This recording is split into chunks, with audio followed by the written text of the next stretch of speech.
नमस्कार, जनवार्तामध्ये आपणा सर्वांचं स्वागत। सर्वप्रथम पाहूया ठळक बातम्या।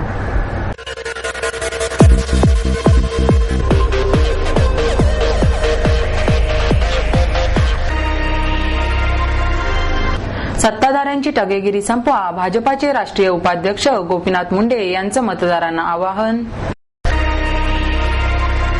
आपत्ती व्यवस्थापन पंधरवड्यानिमित्त अग्निशामक दलाच्या वतीने महापालिका भवन आवारात सुरक्षितता साधने आणि उपाय या प्रदर्शनाचे आयोजन। सत्ताधाऱ्यांची टगेगिरी संपवा असे आवाहन भाजपाचे राष्ट्रीय उपाध्यक्ष गोपीनाथ मुंडे यांनी मतदारांना केले। खडकवासला विधानसभा मतदारसंघातील युतीचे उमेदवार भीमराव तापकीर यांच्या प्रचार सभेत ते बोलत होते। यावेळी आरपीआयचे अध्यक्ष रामदास आठवले, सुधीर मुनगंटीवार, सुभाष देसाई, डॉक्टर नीलम गोरे, खासदार गजानन बाबर, आमदार गिरीश बापट, माधुरी मिसाळ, चंद्रकांत मोकाटे, महादेव बाबर, ॲडव्होकेट गणेश सातपुते आदी उपस्थित होते। उपमुख्यमंत्री अजित पवार यांना थेट लक्ष करीत मुंडे म्हणाले, काँग्रेस राष्ट्रवादीच्या सरकारविरुद्ध लोकांमध्ये असंतोष आहे, त्यांना सत्तेतून मस्ती आली आहे। या टगेगिरी विरुद्ध ही लढाई आहे। लवासासाठी स्वर्ग पृथ्वीवर आणण्याची ताकद तुमच्यात आहे, तर या मतदारसंघातील 14 गावांना अंधारात का ठेवले? प्रचारासाठी येण्यावरून उठलेल्या वादळाविषयी ते म्हणाले, मी येणार की नाही याची चर्चा झाली, पण मुख्यमंत्री का आले नाहीत? शरद पवार प्रचाराला का आले नाहीत? आपल्याच जिल्ह्यात त्यांना आपला उमेदवार मिळू शकला नाही। काँग्रेस राष्ट्रवादीत सर्व नाराज आहेत। वांजळे या फक्त अजित पवार यांच्या उमेदवार आहेत, त्यांना राष्ट्रवादीत जायला नको होते। त्यांनी चूक केली, तुम्ही चुकू नका। खडकवासला मतदारसंघात सरकारी अधिकारी, कर्मचारी, पोलीस यांना राष्ट्रवादीने हाताशी धरले असल्याचा आरोप करून मुंडे म्हणाले, युतीची सत्ता आली तेव्हा पहिल्याच बैठकीत मी 57 अधिकाऱ्यांना घरी पाठविले होते। मावळात शेतकऱ्यांवर गोळीबार करणाऱ्या पोलीस अधीक्षकाची बदली करायला लावली। रामदास आठवले यांनी नेहमीच्या शैलीत मुक्त फटकेबाजी केली। ते म्हणाले, एकदा शब्द दिला की तो पाळणारा आमचा पक्ष आहे। तिघे एकत्र आलो आहोत, जेवढ्या जमिनी घ्यायच्या तेवढ्या घ्या। आमचे सरकार आल्यावर किती मालमत्ता ठेवता येईल याचा कायदाच करू। डॉक्टर नीलम गोरे, विजय शिवतारे, गजानन बाबर, परशुराम वाडेकर, हनुमंत साठे यांनी मावळमध्ये शेतकऱ्यांवर गोळीबार करणाऱ्यांना धडा शिकवण्याची वेळ आल्याचे सांगितले। नगरसेवक अशोक एनपुरे यांनी सूत्रसंचालन केले। त्यांनी सांगितलं की आम्हाला सोबत घेतल्यानंतर धोका देऊ नका। मी रामदासजीला सांगतो, जो वादा किया वो हम निभाएंगे। वादानं तोड असं गाणं म्हणण्याची तुमच्यावर आम्ही वेळ येऊ देणार नाही। मला आता एका पत्रकाराने विचारलं की भीमराव का उमेदवार दिला? म्हणलं, बारामतीच्या कौरवाची मांडी जर फोडायची असेल तर भीमच लागतो।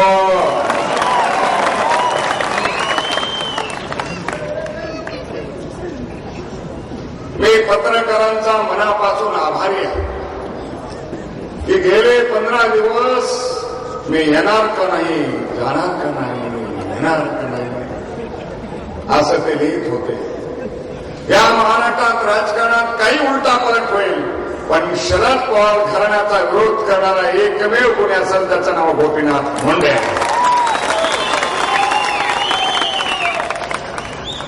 अजित दादा, तुमची दादागिरी संपवणं काही फार अवघड नाही। शरद पवारची सत्ता आम्ही खालून दाखवलेली आहे। तेव्हा आम्ही संघर्ष यात्रा काढली होती, शिवनेरी ते शिवतीर्थ। आता यात्रा काढू सिंहगड ते शिवतीर्थ।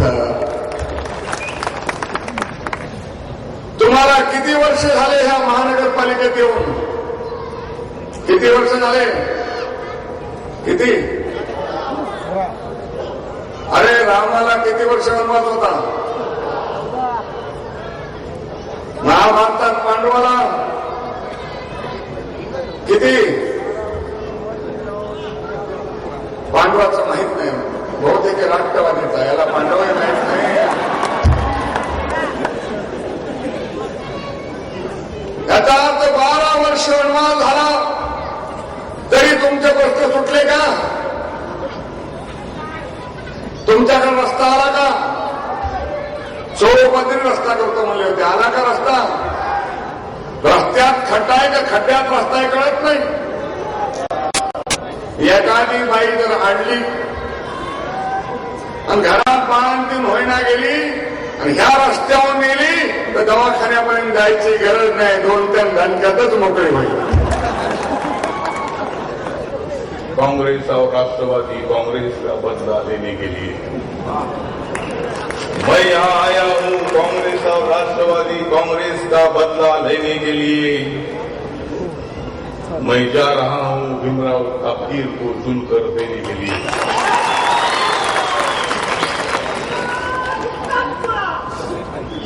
मैं खड़गवासला में आया हूँ शिवाजी महाराज और बाबा साहब अम्बेडकर जी के विचारों का गीत गाने के लिए. मैं खड़गवासला में आया हूँ शिवाजी महाराज और बाबा साहब अम्बेडकर जी के विचारों का गीत गाने के लिए. हम सब लोग मिलकर जा रहे हैं शिव शक्ति की सत्ता लाने के लिए. मुंडेजी आणि आमचे उद्धवजी तुमच्या सोबतीला आला आहे आता रिपब्लिकन पक्षाचा निळा. तुमच्या दोघांच्या सोबतीला आलेला आहे आता रिपब्लिकन पक्षाचा निळा. तापकीर्दी लावा तुम्ही आता तुमच्या कपाळाला विजयाचा टिळा.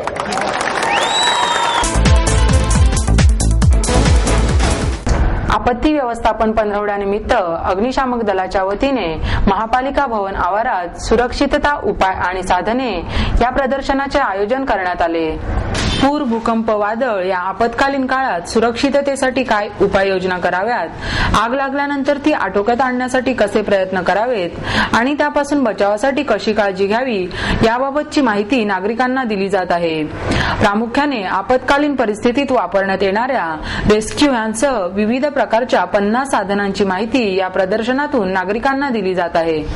मी पुणे अग्निशामक दल सहाय्यक उपविभागीय अधिकारी श्री रमेश रांगड या ठिकाणी आज पुणे महानगरपालिकेच्या उर्वळीवर आपत्ती व्यवस्थापन या संदर्भात जे आपत्ती आणि ज्यासाठी जे साहित्य लागतं त्यासाठीचं प्रदर्शन म्हणजे ज्या वस्तू आपण ज्या वादळ किंवा अपघात पूर यावेळी ज्या आपल्याला वस्तू उपयोगात येतात त्यासाठीचं हे प्रदर्शन या ठिकाणी आज साहित्य ठेवलेलं आहे. आणि या साहित्य या ठिकाणी येणारे नागरिक तसेच ऑफिस स्टाफची कर्मचारी या ठिकाणी येऊन माहिती त्यांना देतो आणि त्याचा वापर कशा पद्धतीने करायचा याबाबत सगळी माहिती देऊन आम्ही त्यांना प्रशिक्षित करतो. जेणेकरून एखादी जर दुर्घटना घडली तर त्या ठिकाणी हे नागरिक आणि स्टाफचे कर्मचारी त्या ठिकाणी काही स्वरूपात का होईना आपली स्वतःचं बचाव कार्य करू शकतील या संदर्भात हे जनजागृती म्हणून हे सर्व प्रदर्शन या जनतेसाठी या ठिकाणी केलेलं आहे. संधिवाताबद्दल जनजागृतीसाठी साईश्री रुग्णालयाच्या वतीने संधिवात सप्ताहाचे आयोजन करण्यात आले. या अंतर्गत 12 ऑक्टोबर रोजी टिळक स्मारक मंदिरात ज्येष्ठ वैद्यकीय तज्ज्ञ डॉक्टर ह.व्ही. सरदेसाई यांचे व्याख्यान होणार आहे. सध्या सांधेदुखीच्या तक्रारी वाढत असून आरोग्याचा गंभीर प्रश्न निर्माण झाला आहे. यामुळे संधिवाताबद्दल जनजागृती निर्माण होणे आवश्यक असल्याचे वैद्यकीय संचालक डॉक्टर नीरज आडकर यांनी पत्रकार परिषदेत सांगितले. यावेळी रोटरी क्लब औंधचे धर्मेंद्र पांडे आणि प्रवीण लाखे उपस्थित होते. डॉक्टर सरदेसाई हे संधिवात आजाराला प्रतिबंध कसा करता येतो या संदर्भात माहिती देणार आहेत. संधिवाताशी मुकाबला करताना हास्ययोग आणि सकारात्मक दृष्टिकोन यावर मकरंद टिल्लू भाष्य करणार आहेत. दुपारी 3 ते 4:30च्या दरम्यान मोफत हाडांची ठिसूळता मोजण्यात येणार आहे. जागतिक संधिवात दिनानिमित्त रोटरी क्लब औंध आणि साईश्री हॉस्पिटल औंध यांच्यातर्फे संधिवात सप्ताह आयोजित करण्यात आलेला आहे. या सप्ताहानिमित्त गेल्या शनिवारपासून ह्या शुक्रवारपर्यंत 8 तारखेपासून 16 तारखेपर्यंत मोफत तपासणी शिबिर साईश्री हॉस्पिटल औंध येथे आयोजित करण्यात आलेले आहे. त्याबरोबरच दिनांक 12 बुधवार संध्याकाळी 5 ते 7 या वेळामध्ये टिळक स्मारक मंदिर टिळक रोड येथे संधिवात प्रतिबंध व उपचार याविषयी एक कार्यक्रम चर्चासत्र आयोजित करण्यात आलेले आहे. यामध्ये सुप्रसिद्ध वैद्यकीय तज्ज्ञ डॉक्टर H.V. सरदेसाई, अजून काही फिजिओथेरपिस्ट, डायटिशियन यांच्यातर्फे संधिवाताविषयी मोफत मार्गदर्शन करण्यात येणार आहे. बोन डेन्सिटीची टेस्ट मोफत करण्यात येणार आहे. आणि प्रथम येणाऱ्या 300 लोकांसाठी एक्सरसाइजचे बँड्स म्हणजे थेरा बँड्स हे मोफत डिस्ट्रीब्यूट करण्यात येणार आहे. तर आपण सर्वांनी याचा जरूर लाभ घ्यावा ही विनंती. लोकपालामुळे नागरिकांचा विश्वास दुणावेल असं मत माजी पोलीस अधिकारी डॉक्टर किरण बेदी यांनी व्यक्त केलं. हिसार में जाएंगे, लोगों को बताएंगे कि उनके भले में क्या है और देश के भविष्य के भले में क्या है. देश के भविष्य में भला ये है कि हर वोटर अपने वोट की ताकत को पहचाने और अब वोट उसको दे जो इस देश का भविष्य ईमानदारी का गारंटी करे. और गारंटी कब होती है? जब वो ऐसा ही वोट पार्लियामेंट में देता है.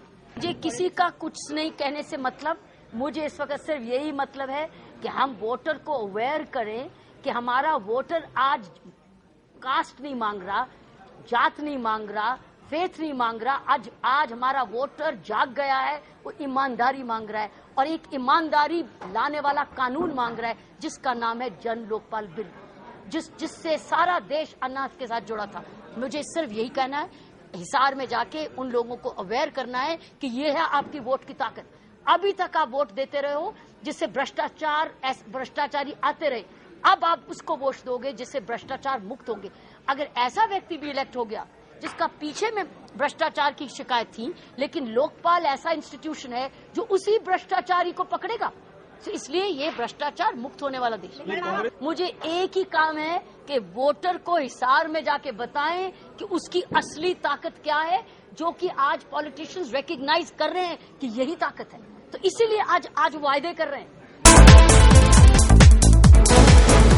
शास्त्रीय नाट्य संगीत गायनापासून नवोदित दुरावत आहेत अशी खंत प्रसिद्ध गायक अभिनेते रामदास कामत यांनी व्यक्त केली. पुणे भारत गायन समाज यांच्या वतीने प्रसिद्ध गायक अभिनेते पंडित राम मराठे यांच्या स्मृतीप्रित्यर्थ ज्येष्ठ गायिका आणि अभिनेत्री निर्मला गोगटे यांना कामत यांच्या हस्ते पुरस्कार प्रदान करण्यात आला.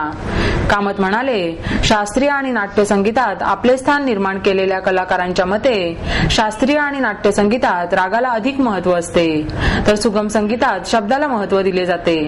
म्हणूनच काही शास्त्रीय गायक आपल्या शिष्यांना नाट्य आणि शास्त्रीय संगीतापासून दूर ठेवतात, पण त्यांनी असे न करता नवोदितांनाही शिकण्याची संधी उपलब्ध करून दिली पाहिजे.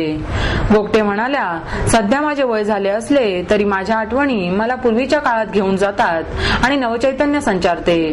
पूर्वीच्या काळी रंगभूमीवरील कलाकार खूप मेहनती, संगीत, अभिनय यांची आवड असणारे होते. त्यामुळे मिळेल त्या संधीचा अनुभव घेत आम्ही शिकलो. यावेळी मास्टर कृष्णराव आणि पंडित मराठे यांच्या स्मृतीनिमित्त त्यांनी संगीत दिलेल्या नाटकातील काही पदे सादर करण्यात आली. यामध्ये सुनील बापट, मेधा गोगटे, सावनी कुलकर्णी यांनी गायन केले. अध्यक्ष सुधाकर जोशी यांनी प्रास्ताविक केले.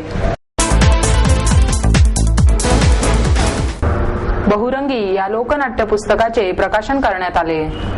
ज्येष्ठ शाहीर बबनराव बहिरट यांच्या बहुरंगी लोकनाट्य या पुस्तकाचे प्रकाशन रुबी हॉल क्लिनिक रुग्णालयाचे न्यूरोलॉजी विभाग प्रमुख आणि शल्यविशारद डॉक्टर आर के शिंपी यांच्या हस्ते झाले. यावेळी महाराष्ट्र शाहीर परिषदेचे अध्यक्ष शाहीर दादा पासलकर अध्यक्षस्थानी होते. कवी म भा चव्हाण, नगरसेवक श्रीकांत पाटील यावेळी उपस्थित होते. दादा पासलकर म्हणाले, शाहीर हा विचारांनी श्रीमंत असतो. त्याने आपले शब्दरूपी धन पुस्तकाच्या माध्यमातून नवीन पिढीपर्यंत पोहोचविले पाहिजे. सुधीर बहिरट यांनी संयोजन केले. शरयू मोदळे यांनी सूत्रसंचालन केले.